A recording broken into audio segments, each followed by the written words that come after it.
بسم اللہ الرحمن الرحیم۔ جب زمزم کی کھدائی شروع ہوئی تو قریش کے لوگ عبد المطلب کو کھدائی سے روکنے آ گئے تو ماحول کشیدہ ہو گیا۔ عبد المطلب نے خاموشی سے کہا، تم انہیں قریب نہ آنے دو، یہ کام میں خود کروں گا، مجھے جو حکم ملا ہے میں پورا کروں گا۔ عبد المطلب نے ان کی بات سن کر اپنے بیٹے حارث سے کہا، تم ان لوگوں کو میرے قریب نہ آنے دو، میں کھدائی کا کام کرتا رہوں گا، اس لیے کہ مجھے جس کام کا حکم دیا گیا ہے میں اس کو ضرور پورا کروں گا۔ قریش نے جب دیکھا کہ وہ باز آنے والے نہیں تو رک گئے۔ آخر انہوں نے کھدائی شروع کر دی۔ جلد ہی کنویں کے آثار نظر آنے لگے۔ یہ دیکھ کر انہوں نے اللہ اکبر کا نعرہ لگایا اور پکار اٹھے، یہ دیکھو، یہ اسماعیل کی تعمیر ہے۔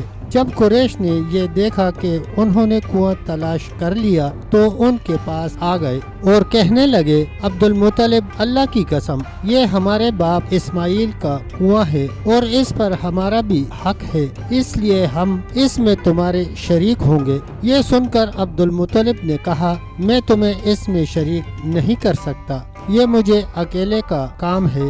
اس پر قریش نے کہا، تب پھر اس معاملے میں ہم تم سے جھگڑا کریں گے۔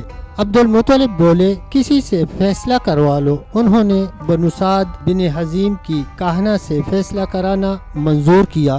یہ کاہنہ ملک شام کے بالائی علاقے میں رہتی تھی۔ آخر عبد المطلب اور دوسرے قریش اس کی طرف روانہ ہوئے۔ عبد المطلب کے ساتھ عبد مناف کے لوگوں کی ایک جماعت تھی، جبکہ دیگر قبائل قریش کی بھی ایک جماعت ساتھ تھی۔ اس زمانے میں ملک حجاز اور شام کے درمیان ایک بیابان میدان تھا، وہاں کہیں پانی نہیں تھا۔ اس میدان میں ان کا پانی ختم ہو گیا، سب لوگ پیاس سے بے حال ہو گئے، یہاں تک کہ انہیں اپنی موت کا یقین ہو گیا۔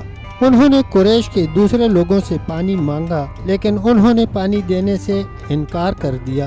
اب انہوں نے ادھر ادھر پانی تلاش کرنے کا ارادہ کیا۔ عبد المطلب اٹھ کر اپنی سواری کے پاس آ گئے۔ جو ہی ان کی سواری اٹھی، اس کے پاؤں کے نیچے سے پانی کا چشمہ ابل پڑا۔ انہوں نے پانی کو دیکھ کر اللہ اکبر کا نعرہ لگایا۔ پھر عبد المطلب سواری سے اتر آئے، سب نے خوب سیر ہو کر پانی پیا اور اپنے مشکیزے بھر لیے۔ اب انہوں نے قریش کی دوسری جماعتوں سے کہا، آؤ تم بھی سیر ہو کر پانی پی لو۔ وہ بھی آگے آئے اور خوب پانی پیا۔ پانی پینے کے بعد وہ بولے، اللہ کی قسم، اے عبد المطلب، یہ تو تمہارے حق میں فیصلہ ہو گیا، اب ہم زمزم کے بارے میں تم سے کبھی جھگڑا نہیں کریں گے۔ جس ذات نے تمہیں اس بیابان میں سیراب کر دیا، وہی ذات تمہیں زمزم سے بھی سیراب کرے گا، اس لیے یہیں سے واپس چلو۔ اس طرح قریش نے جان لیا کہ اللہ تعالیٰ عبد المطلب پر مہربان ہے، لہٰذا ان سے جھگڑنا بے سود ہے اور کاہنہ کے پاس جانے کا کوئی فائدہ نہیں ہے۔ چنانچہ سب لوگ واپس لوٹ آئے۔ واپس آ کر عبد المطلب نے پھر کنویں کی کھدائی شروع کر دی۔ ابھی تھوڑی سی کھدائی کی ہوگی کہ مال، دولت، تلواریں اور زریں نکل آئیں۔ اس میں سونا اور چاندی وغیرہ بھی شامل تھی۔ یہ مال و دولت دیکھ کر قریش کے لوگوں کو لالچ نے آ گھیرا۔ انہوں نے عبد المطلب سے کہا، عبد المطلب، اس میں ہمارا بھی حصہ ہے۔ ان کی بات سن کر عبد المطلب نے کہا، نہیں، اس میں تمہارا کوئی حصہ نہیں ہے، تمہیں انصاف کا طریقہ اختیار کرنا چاہیے۔ آؤ 500 کے تیروں سے کرہ ڈالیں، اور انہوں نے ایسا کرنا منظور کر لیا۔ 2 تیر کعبے کے نام سے رکھے گئے، 2 عبد المطلب کے اور 2 قریش کے باقی لوگوں کے نام کے۔ 5 پھینکا گیا تو مال و دولت کعبہ کے نام نکلا، تلواریں اور زریں عبد المطلب کے نام، اور قریشیوں کے نام کے جو تیر تھے وہ کسی چیز پر نہ نکلے۔ اس طرح فیصلہ ہو گیا۔ عبد المطلب نے کعبے کے دروازے کو سونے سے سجا دیا۔